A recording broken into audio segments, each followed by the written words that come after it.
அனைவருக்கும் வணக்கம். நண்பர் ஒருவர் ஒரு முறை டெல்லிக்கு போயிருந்தார்.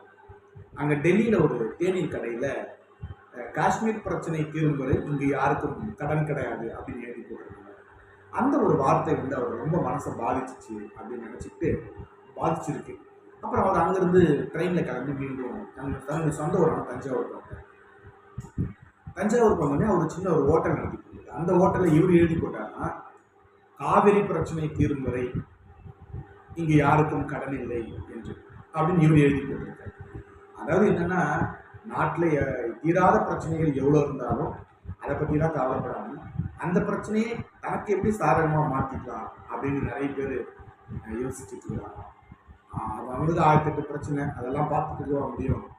அதாவது நாட்டுக்கு இருக்கிற பிரச்சனையை எப்படி தனக்கு சாதகமாக பயன்படுத்திக்கிறாங்க அப்படின்றது தான் சில பேருடைய வெற்றி இருக்கு அப்படின்னு சொல்லுவாங்க.